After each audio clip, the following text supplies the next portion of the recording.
I'm Daniel Rahman and welcome to the Nation Diplomatic Dispatch, your window into the world of diplomacy and international affairs. It's a pleasure to have you with us for this special series as we explore key diplomatic and economic developments in ASEAN in conjunction with the Malaysia-ASEAN Chairmanship 2025. Today, we are honoured to welcome His Excellency LISUALDO GASPAR, the Ambassador of Timor-Leste to Malaysia, with Timor-Leste on the path to full ASEAN membership and strengthening its ties with Malaysia. We'll be discussing with His Excellency Ambassador the latest updates on bilateral cooperation, economic diversification, and Timor-Leste's regional aspirations. Ambassador, welcome to the show. Good afternoon. Thank you very much for having me here. It's an honor to be here. Yeah, we're glad to have you here and to kick off this series, truly special series with us. Now, I'd like to start by asking about bilateral relations. Late last year, your Prime Minister, K. Rala Zanana Gusmao, visited Malaysia for a visit. It was one of the first key visits as part of Malaysia's ASEAN Chairmanship. I had the privilege of attending his talk at the Institute for Diplomatic and Foreign Relations. I found it truly inspiring. Now, as part of the visit, a number of cooperations were emphasized in various sectors, from infrastructure to agro-industry. Now, for our viewers at home, could you share with us some of the specific initiatives that have been agreed to enhance these collaborations? Thank you very much. Our Prime Minister, His Excellency Zanana Gusmao, visited Malaysia on the 2nd of December and met with Prime Minister Datuk Sri Anwar Ibrahim. This was the second meeting both the leaders had after October meeting in Lao PDR. And of course, during the visit, the two leaders discussed many areas of cooperation, and they agreed that the two countries need to explore cooperation on trade and investment, and instructed the investment agencies of the two countries to explore the cooperation. And as a follow-up of that, with cooperation and coordination with Malaysian Embassy in Dili, later this year we will have a private sector to visit Timor-Leste, just to see the opportunity and explore how we can cooperate in terms of trade and investment. And it was also agreed during the visit that we should enhance cooperation in the area of health, education, and explore the possibility of cooperation for halal industry, which is quite a big industry these days. And of course, there is a market, a growing market for that. And of course, ASEAN and Timor-Leste's aspiration to join ASEAN was an important part of the discussion of the two leaders, and also discuss about connectivity and ways to enhance people-to-people connection. So it was a very important visit, successful visit, and cement our bilateral relations. Yeah. So very comprehensive. You mentioned health and education, halal industry, investment from the private sector, and of course the visit by the private sector players coming up very soon. Now, I'd like to ask you about the Timor-Leste's ascension as part of into ASEAN as a member. This, of course, is one of the big conversations. You were very kind to mention a bit earlier, having been part of the membership application being submitted back in 2011. And I think it's been 14 years since pretty much that period of time. And of course, Prime Minister Datuk Sri Anwar Ibrahim has expressed optimism about Timor-Leste's ascension in ASEAN during Malaysia's chairmanship. Now, the question is, how confident is Timor-Leste, are you, of achieving full membership within this chairmanship? And what are your thoughts on the steps being taken for this to materialize? Before I go into highlight our preparation, I want just to flashback. You rightly mentioned that we applied for membership in March 2011, and in 2022, ASEAN leaders in principle accept us as a member and granted us observer status. And in 2023, ASEAN countries endorse a roadmap for Timor-Leste's membership into ASEAN. So since the adoption of roadmap, we, Timor-Leste, has actively, proactively, intensively pursuing the domestic preparation to fulfill all requirements on under the roadmap. I can say that we have actively participated in all ASEAN meetings. The report from ASEAN Secretariat last month during ASEAN Foreign Ministers Retreat in Langkawi pointed out that we have participated about 84% in all ASEAN meetings. Right. We, of course, as I alluded, that we began our preparation to comply with all 7 criteria set out in the roadmap. I can say that out of 7 criteria, 5 criteria we have fulfilled. And there are 2 criteria that we are in the process. One criteria has to do with infrastructure, which is our government currently is a priority for our government to improve our infrastructure, but also it has to do with when the time Timor-Leste be chairing ASEAN, and that's the infrastructure. The other criteria has to do with legal instrument, treaties, conventions that we need to adhere to in 3 pillars, political, security, socio-cultural pillar, and economic pillar. Out of the 3 pillars, we have expressed our readiness to adhere to all the instruments under the political and socio-cultural pillar. Okay. Whereas for the economic pillar, there are about 62 instruments that we need to adhere or comply to. Right. And from our own self-assessment, we can say that about 70% we have complied to these criteria under economic pillars. And during this process, we are very grateful for the support of all most of ASEAN countries, member countries, especially with Malaysia. His Excellency Prime Minister Anwar been very supportive, unwavering supportive, not only in statement but also provide technical assistance to us, helping preparing our officials so that can participate meaningfully in ASEAN meetings, and also provide some technical specific guidance in terms of those legal instruments that quite complex nature. If I may jump in very quickly, I read a quote by your president and Excellency Ramos Horta, and I believe he said something along the lines of it would be almost crazy if Timor-Leste didn't make the most of this opportunity within this year to join ASEAN. And I suppose if you could remind us, why is it so important for Timor-Leste to join? And what I mean by this is maybe countries which are already in ASEAN, the 10 members, perhaps could take it for granted because they've been in ASEAN, you know, and things membership is already there. So how does Timor-Leste view the importance of this membership?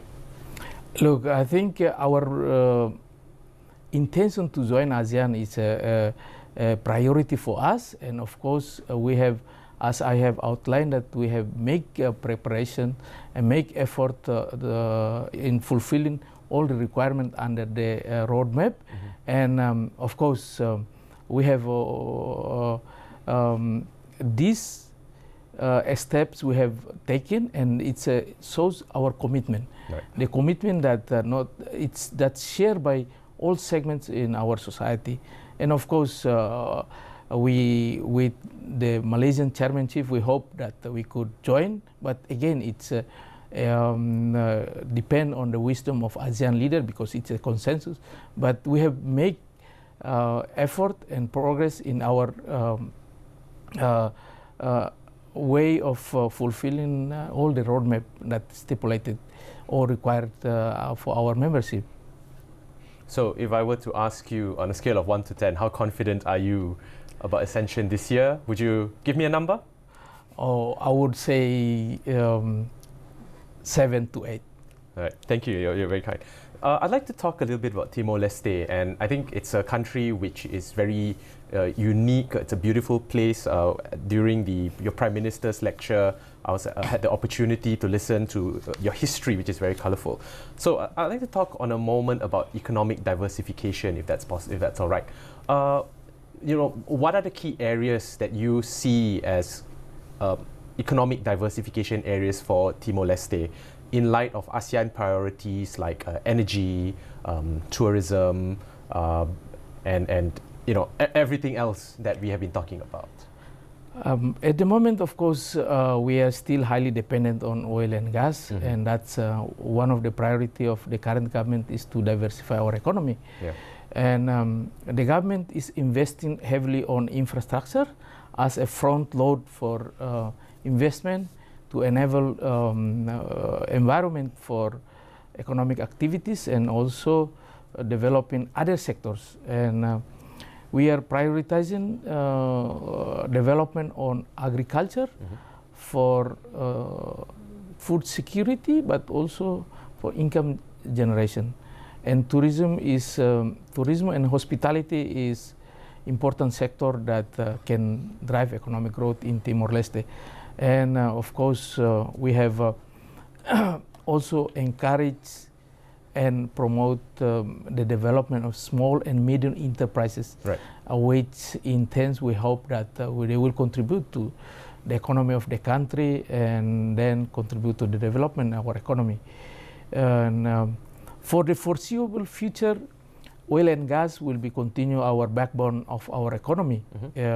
For that reason, our government is determined to develop petrochemical industry in the country by having pipeline and LNG process and refinery built in Timor-Leste from Greater Sunrise field.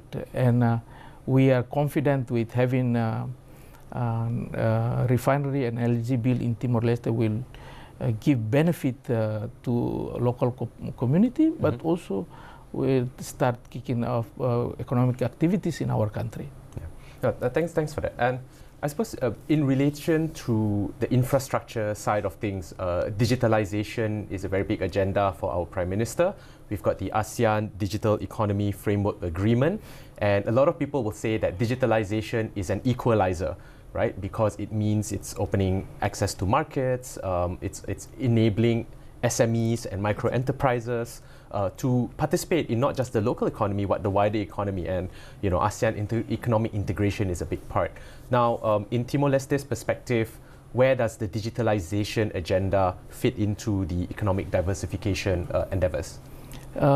Economic diversification, especially with the advancement of technology, digitalization, it's should be inevitable for us. And of course, ASEAN's discussion about ASEAN Digital Economic Framework, and once it's adopted, if we become member, of course, we will in line with that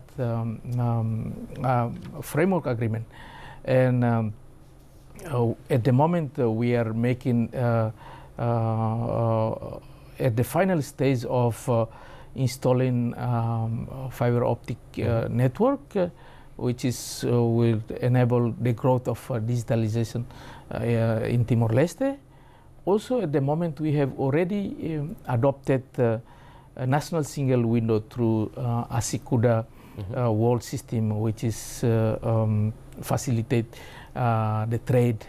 And of course, we have already experience of trading with Indonesia, and even small and medium enterprises, private personals in Timor-Leste trading through online system, digital system. So we have experienced that, and of course, I think it's the opportunity is there, and we will embrace it for our benefit.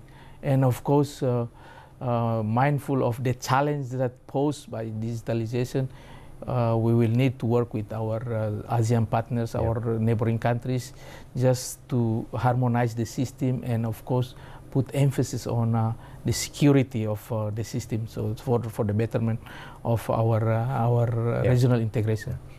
Thanks for that. And I'm just curious about, you mentioned earlier coffee being a major thing. How big is coffee in Timor-Leste at the moment?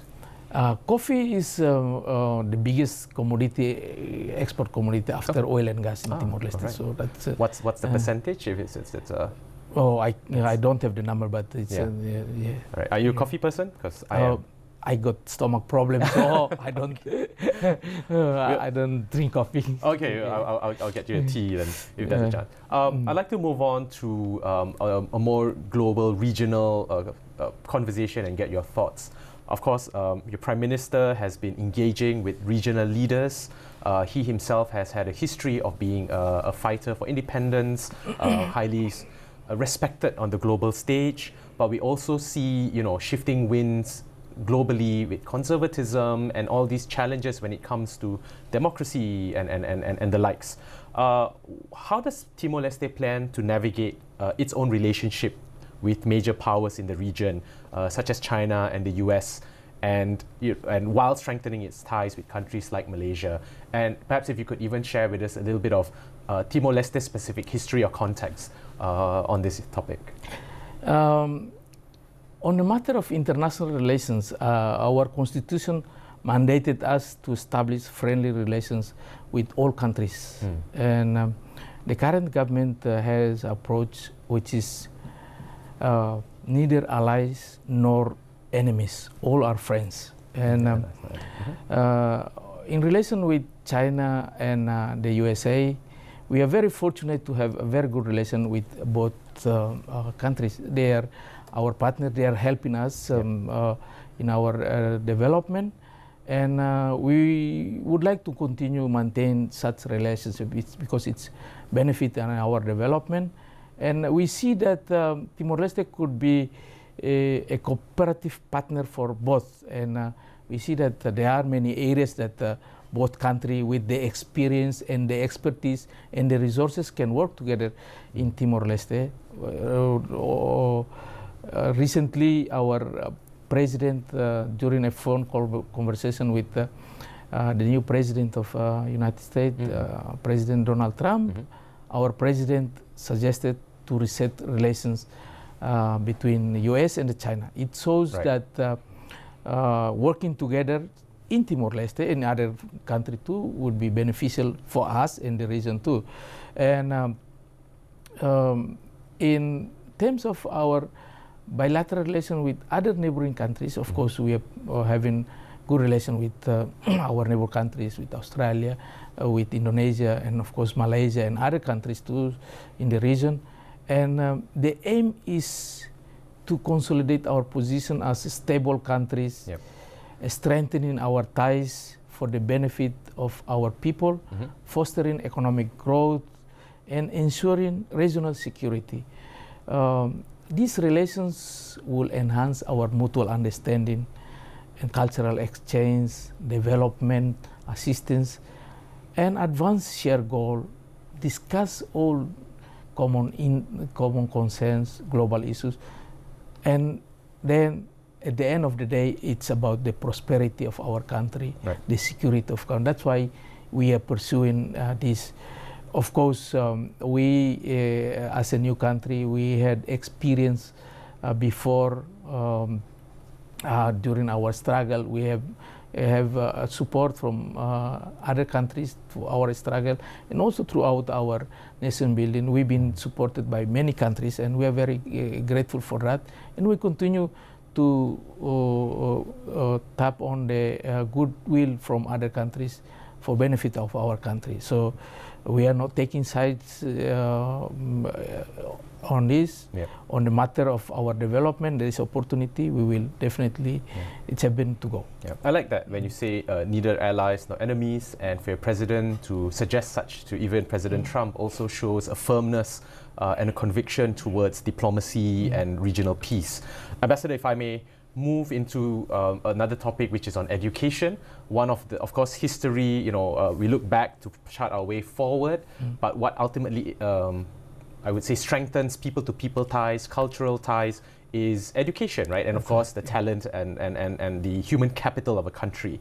Now, I've been to understand that when Malaysia's previous visit by our Deputy Prime Minister, Datuk Sri Zahid Hamidi, to Timor-Leste sometime last year, there was an agreement for 300 students to come to Malaysia over the next 5 years to participate in our various institutions, some of which have signaled a commitment for scholarships. Now, can you share with us a little bit about the educational partnerships that you're forging and what's the long-term view and initiative behind it?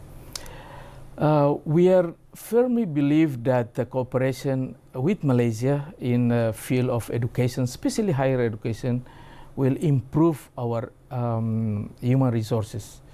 And when we are talking about investing cooperation with Malaysia in terms of higher education, we are talking about investing in quality. Right. Having that in mind, our government put aside some fund to finance our students to come on scholarship to study in Malaysia in different university.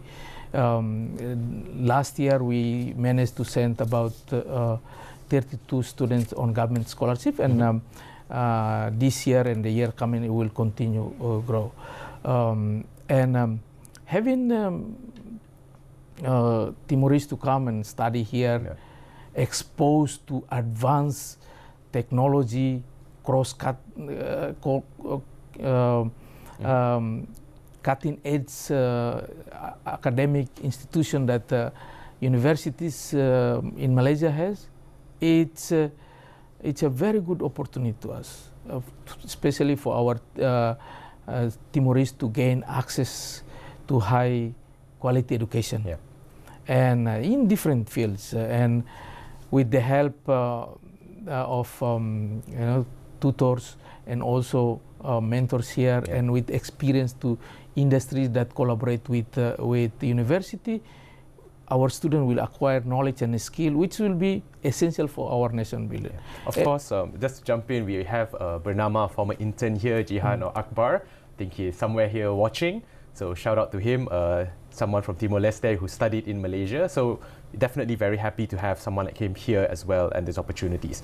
Ambassador, I'd like to move very quickly to the question about tourism, because next year is Visit Malaysia year, but of course Timor-Leste itself is a country that is rich in cultural heritage and natural beauty, with significant tourism potential, and I understand there's efforts to attract Malaysian tourists over. Can you share with us some exciting tourist destinations as well as the plans to attract more Malaysians over? In terms of to attract tourists from Malaysia, first of all, our embassy will continue to provide information to Malaysian community. Kalau tidak kenal, tidak sayang. Yes. Those you do not know, you do not love. That's right. And last year in June, Timor-Leste and Malaysia concluded and signed an air service agreement, and hopefully very soon Batik Air Malaysia will have a direct flight from Kuala Lumpur to Dili, which will facilitate the connection. And during the last year December's visit of Prime Minister, our government has announced to provide visa-free for Malaysians to visit Timor-Leste. That will facilitate the visit of Malaysian national to Timor-Leste. In terms of infrastructure, we are, as I said, we are investing in basic infrastructure to facilitate connectivity, specifically on tourism sector.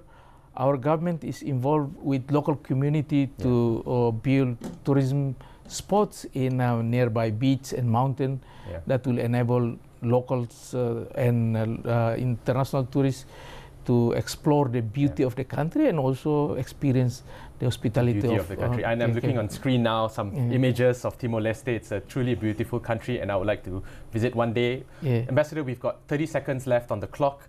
Could you quickly share your personal anecdote or experience that highlights the deepening relationship between our nations? I just want to tell a story about the special visit of our president to Malaysia in December 2023. When I had the opportunity to pay a courtesy call to the president was saying that the president was on state visit in Singapore on one Thursday evening and texted each other with Prime Minister Anwar Ibrahim, and Prime Minister invited the president to visit Malaysia, and the president agreed to visit Malaysia on Saturday. So it shows how close the relation that we have, and although from officials like myself and our colleague in Wisma Putra put in a very difficult situation to organize, but it shows that the close relation that Timor-Leste and Malaysia have, and we are very grateful with all the support from Malaysian government there. Ambassador, thank you very much. That's all the time we have here today, and that concludes our discussion on the dynamic ties between Malaysia and Timor-Leste. We look forward to having more of these important conversations on mutual collaboration and understanding. I'm Daniel Rahman. Thank you for watching the Nation Diplomatic Dispatch, and we'll see you next time where diplomacy meets dialogue. Take care. Thank you for the opportunity.